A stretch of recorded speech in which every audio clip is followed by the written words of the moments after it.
UDF കൈമലർത്തിയതോടെ UDFിലേക്കും മത്സരിക്കാനുമില്ലെന്ന് പ്രഖ്യാപിച്ച PV Anwar തനിക്ക് പ്രവേശനം നൽകാത്തതിന് പിന്നിൽ VD സതീശനാണെന്ന് ചൂണ്ടിക്കാട്ടി അൻവർ വീണ്ടും സതീശനെതിരെ തിരിഞ്ഞു. അൻവർ ഇല്ലാതെ UDF ജയിക്കില്ലെന്നും സതീശന്റെ വാശിക്ക് UDF കനത്ത വില നൽകേണ്ടി വരുമെന്നുമാണ് അൻവറിന്റെ താക്കീത്.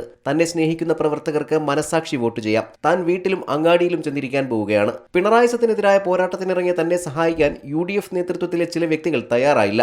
മറ്റു ചില ഗൂഢശക്തികളുടെ താൽപര്യം സംരക്ഷിച്ച് അവർ അൻവറിനെ പരാജയപ്പെടുത്തുക എന്ന മുദ്രാവാക്യം ഉയർത്തുകയാണ്. ആരെയും കണ്ട് ഇറങ്ങി വന്നവനല്ല താൻ. ഇറങ്ങി വന്നത് ദൈവത്തെയും ഈ നാട്ടിലെ ജനങ്ങളെയും കണ്ടിട്ടാണ്. അവരിലാണ് പ്രതീക്ഷയെന്നും അൻവർ പറഞ്ഞു.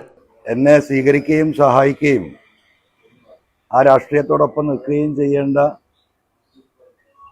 UDF നേതൃത്വത്തിലെ ചില വ്യക്തികൾ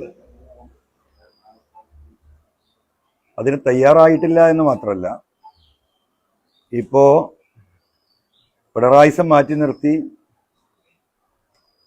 മറ്റു ചില ഗൂഢശക്തികളുടെ താല്പര്യം സംരക്ഷിച്ച് അൻവറിനെ പരാജയപ്പെടുത്തുക എന്ന മുദ്രാവാക്യം ഉയർത്തിപ്പിടിച്ച് ഇപ്പോഴും പോവുകയാണ്. പിന്നെ ഞാൻ ഇനി അതിലേക്കില്ല, ഞങ്ങളോട് പറയാം. ഞാൻ ആ ഒരു സംവിധാനത്തിലേക്ക് വിശ്വാസ വഞ്ചന, അദ്ദേഹം ഈ പൊസിഷനിലിരുന്ന് ഈ കാര്യങ്ങൾ നയിക്കുമ്പോൾ ഞാൻ അതിലേക്കില്ല. ഒരുപാട് ചർച്ചകൾ നടത്തി.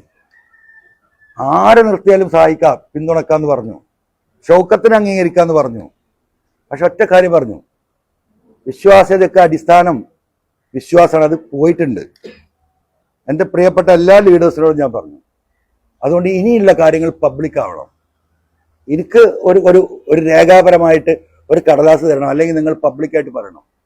ഭൂരിപക്ഷത്തെ കണ്ട് ഭയപ്പെട്ട് അധികാരത്തിന്റെ അപ്പകഷ്ണത്തിനു വേണ്ടി പിണറായി സത്തിനും സർക്കാരിനുമെതിരെ ഉയർത്തിയ മുദ്രാവാക്യങ്ങളിൽ നിന്ന് പിൻവാങ്ങുന്നില്ല. അധിക പ്രസംഗിയായി തന്നെ തുടരുമെന്നും അൻവർ പറയുന്നു. C Malayalam news, Malappuram. പുതിയ വാർത്തകളും വിശേഷങ്ങളും ഇനി വിരൽ തുമ്പിൽ. എല്ലാ ഡിജിറ്റൽ പ്ലാറ്റ്ഫോമുകളിലും ഇപ്പോൾ സി മലയാളം ന്യൂസ് ലഭ്യം.